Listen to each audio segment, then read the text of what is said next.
据多家媒体报道，俄罗斯于当地时间10月21日向乌克兰城市蒂涅博罗彼得罗夫市发射了一枚多弹头中程弹道导弹。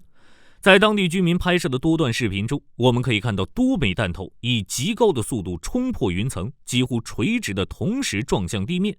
俄罗斯总统普京随后在新闻发布会上向媒体宣布，该弹道导弹名为奥列什尼克，中文译为真树。该导弹采用了分导式多弹头设计，据称速度超过10马赫。普京在发布会上还表示，此次袭击是为了报复美国批准的陆军战术导弹攻击。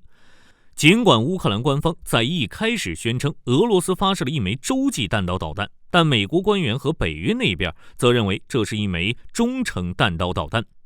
对过往新闻有印象的朋友，或许还会记得，在2018年前后，美俄两国曾就限制中程弹道导弹的中导条约进行了一系列谈判，最终以破裂告终。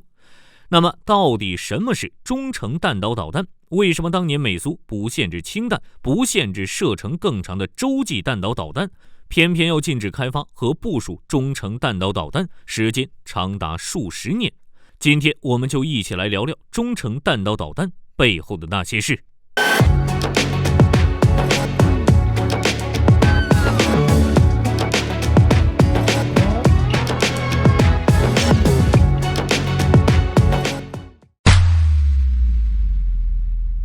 所谓的中程弹道导弹，顾名思义是一种射程中等的弹道导弹，而中等射程的概念是通过比较得来的。不同的国家和组织对于中程弹道导弹的定义也有所不同。按照美国国防部的标准，中程弹道导弹指的是最大射程在1000到3000公里之间的战术导弹，而根据当年中导条约的限制，中程弹道导弹的射程在500到5500公里之间。而如果按照现代对导弹的划分，中程弹道导弹则被包含在了所谓的战区战术导弹之中，也就是射程小于3500公里，能够对战区内的战术战略目标进行有效打击的导弹。不过，了解中程弹道导弹的定义，似乎并不能帮助我们理解为什么当年美苏双方针对中程弹道导弹爆发了如此剧烈的争议。我们都知道，对于一个拥核的大国来说，核武库中最强大的运载工具应当是洲际弹道导弹，这些导弹的射程超过了5500公里。美国和俄罗斯目前使用的主力洲际弹道导弹，例如美国的民兵3、俄罗斯的白杨 M 和 SS-18 等，其射程都超过了1万公里，甚至接近了2万公里。然而，虽然从半个地球之外的地堡中发射一枚导弹，精确命中敌人的场景十分诱人，但从实际上来看，人类目前还没有使用洲际弹道导弹对敌国进行打击的先例。不论是阿富汗战争、海湾战争还是伊拉克战争，我们从来没有见过任何洲际导弹参战的案例。原因很简单，第一，洲际弹道导弹首先是一个战略武器，作为核威慑的一部分，这些弹道导弹往往是为了搭载核弹头而特意设计的，目的就是确保对手相信自己有毁灭对方的能力。因此，一旦他们进行实战发射，就意味着核战争的到来，所以是绝不会被用于战术用途的。和洲际弹道导弹偏重于威慑不同，中程导弹以部署机动灵活，兼具核与常规打击能力见长。尤其是中程战术弹道导弹，更是此类导弹中最难拦截的那一种。此类战术地对地导弹末端速度往往超过了10马赫，而且由于沾了射程近的光，在空中的飞行时间也短，这又意味着留给地面防空系统的反应时间也非常的短。常规的中短程防空导弹，例如 NASAMS 和爱国者、苏联的 S-300、S-400 等，都无法对这种战术导弹形成有效的拦截。当然了，这个时候有朋友就会说，虽然中程弹道导弹很难拦截，但短程导弹，例如美军的海马斯、俄军的伊斯坎达尔 M、英国的风暴阴影巡航导弹也都不好拦截，怎么就没见限制他们呢？这还得从中程战术导弹的发展说起。总的来看，中程战术弹道导弹的发展大体经历了4个阶段。第一阶段是二战末期德国研制的 V2 弹道导弹，可以说是现代中程战术弹道导弹的鼻祖。而随着后来科技的发展，尤其是在无线电制导、计算机和自动化技术等方面的突飞猛进，美国和苏联纷纷发展出了自己的第一代弹道导弹。例如美国的红石短程弹道导弹、苏联的飞毛腿 A 型等等，都是从 V2 火箭的基础上发展而来的。虽然在20世纪40、50年代，这些导弹称得上绝对的黑科技，但从现在的眼光来看，就十分的简陋原始了。受制于当时的科技发展水平，这些导弹往往采用液体推进剂，机动性能差，发射准备时间长，命中精度较低，尤其是射程方面更是不足。第一代的中程战术导弹射程往往只有300-400公里，刚好卡在中程和短程的边上。以美国陆军的红石导弹为例，搭载一枚400万吨当量的 W39 核弹头，射程325公里，原公算误差却高达300米。而且虽然可以改变发射场位置，但却需要20辆重型运输车来运送发射时所需要的所有器械。运到发射场后，还需要8个小时的时间进行坐标测定和整地等工作。因此，当60年代第二代的战术导弹出现的时候，这些笨重的老家伙们很快就被淘汰掉了。新一代的战术导弹，例如美国的潘兴 EA、苏联的飞毛腿 P 等，都重点强调了快速反应性，为此采用了无需现场加注的液体推进剂，或者直接使用固体推进剂，使得准备发射所用的时间大大缩短，射程范围也有不小的提高。1970年左右部署的潘兴 EA 导弹则搭载了 W50 核弹头，射程范围达到了740公里，最大速度8马赫。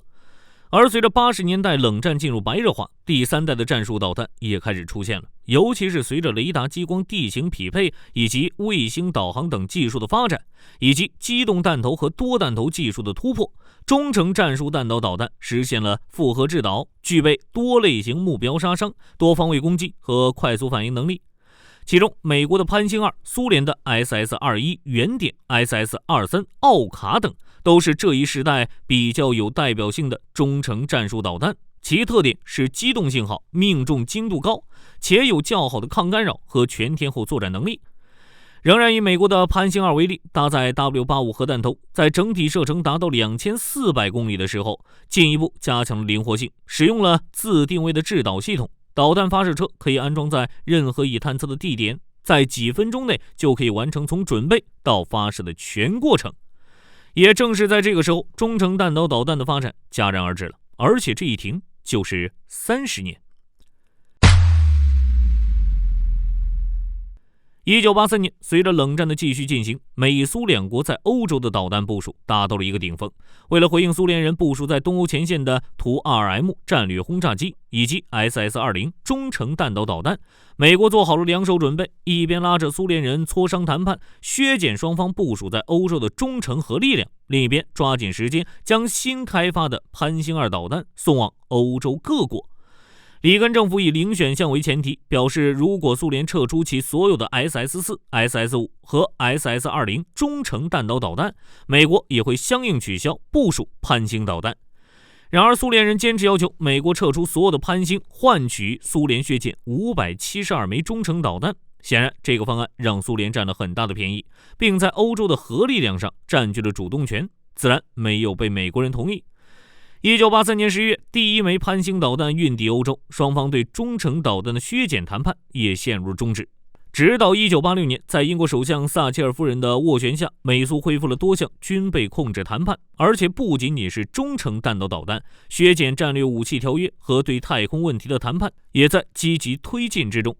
1987年12月8日，时任美国总统里根和苏共中央总书记戈尔巴乔夫作为两国代表，在美国华盛顿特区签署了中导条约，双方同意从欧洲撤出中程战术导弹，并在全球范围内的中程导弹弹头数量限制在100枚，并禁止了两国继续发展射程500到5500公里的弹道导弹、巡航导弹和导弹发射器。到了1991年5月，美国和苏联已经销毁了2692枚导弹。而苏联解体后，美国则将重点放在与白俄罗斯、哈萨克斯坦、俄罗斯和乌克兰等前苏联加盟国的谈判上，以维护进一步削减核军备的第一阶段削减战略武器条约。美国认为，包括俄罗斯在内的后苏联时代的12个国家是斯大的条约义务的继承者，并和这些国家保持着积极的谈判，以维持战略武器的削减。然而，进入新世界的俄罗斯对中导条约牢骚不断，尤其是在中导条约只限制美俄的问题上。2007年2月，俄罗斯总统普京在慕尼黑安全会议上发表讲话，表示应该重新审视中导条约，因为它只限制俄罗斯和美国，而不限制其他国家。时任俄罗斯总参谋长的尤里·巴鲁耶夫斯基则表示，俄罗斯计划单方面退出该条约，以回应北约在欧洲部署的导弹防御系统。据美国官员称，俄罗斯在2008年测试了射程3000公里的 SSC-8 巡航导弹，违反了该条约。而俄罗斯则否认了这一说法，声称 SSC-8 的最大射程仅为480公里。如果各位记得前面中导条约的内容的话，就会发现俄罗斯宣称这个射程刚好卡在中导条约500公里的射程范围以下。实际上，由于条约只说了美苏不能有中程弹道导弹，却不限制其他国家，这就导致俄罗斯可以钻条约的空子，在俄乌战争中使用朝鲜的火星11导弹。虽然朝鲜人的火星11射程也就刚刚超过800公里，但由于条约的限制，欧美这边根本找不到对位的产品，在这一层面上可以说是吃了大亏。现在大家对中程弹道导弹和中导条约有了一个简单的理解，接下来我们就来解释一下为什么中程弹道导弹是破坏世界和平的一大因素。由于中程弹道导弹的机动性和灵活性，无论是在发射前还是飞行中，要制止和拦截它都是十分困难的。而冷战以来的核威慑理论则基于这样一个假设，即交战双方的两个核大国，也就是美苏两国，通过用战略轰炸机和洲际导弹武装自己，都承认对方拥有毁灭自己的能力，也就是所谓的相互保证毁灭。在这种情况下，美苏双方在事实上达成了一个暂时均衡，双方都要尽力避免最糟且有可能会发生的结果，也就是核战带来的人类灭绝。这有效阻止了冷战中美苏两大阵营的直接交战，以及在各种危机事件中局势的进一步升级。然而，相互保证毁灭的关键是威胁的可信度。也就是说，双方都相信对方可以在自己发动打击后启动反击措施毁灭自己，这就导致了一些奇特的现象，例如双方都不可以拥有足以防御对方核导弹的能力，也就是所谓的反导武器，以免造成对方的反应过度，从而更广泛的部署核武器。而这也就是美苏要在1972年签署反弹道导弹条约的原因。和反导武器类似的是中程弹道导弹，出于它具有极其难以被拦截的特性，同样会导致对峙的另一方进行武力的升级。再加上中程弹道导弹往往可以搭载核弹头，其末端行为和洲际弹道导弹极为相似。一旦双方开始使用它，就有可能导致防御方核反击体系的误判，从而引发核大战。从本质上讲，核威慑体系是一个胆小鬼博弈的过程，虽然理想的结果是一方让步，要避免双方都不让步时的最坏结果，但如果人们出于自尊心避免让步，不想让自己看起来像胆小鬼，就会导致冲突的升级。不过当其中的一方让步时，冲突就避免了，博弈也就结束了。如果您对历史有了解的话，就会发现古巴导弹危机正是这个胆小鬼博弈的最好例子，这也是曾经的美国国务卿杜勒斯核边缘政策的基础。最后，我们再回顾一下波兰特罗素在上世纪50年代关于胆小鬼游戏与核威慑的谈话，他是这么说的：自从核僵局明显以来，东西方政府都采取了杜勒斯先生的边缘政策。这项政策是从一个运动中改编而来的，一些堕落的年轻人选择一条中间有一条白线的长而直的道路，驾驶两辆非常快的汽车头对头从两端向对方驶去，每辆车都要把车轮保持在白线的同一侧。随着他们之间越来越近，相互毁灭的危险越来越大。如果其中一辆车先于另一辆车偏离白线，另一辆车在经过时就会大喊胆小鬼。当这种游戏的玩家是不负责任的男孩的时候，我们最多认为他们是堕落和不道德的。但是当杰出的政治家们玩着同样的游戏的时候，他们不仅冒着自己的生命危险，还置全世界人民生命于不顾。尽管双方都会认为我方的政治家表现出了高度的智慧和勇气，而只有另一方的政治家才应该受到谴责，但这当然是荒谬的。博弈的双方都应该为玩这种极其危险的游戏负责。这种游戏也许玩了几次都没有发生不幸，但迟早人们会感到丢脸比核毁灭更可怕。总有一天，双方都无法面对对方发出的胆小鬼的嘲笑声，到那时，双方的政治家都会让世界陷入毁灭。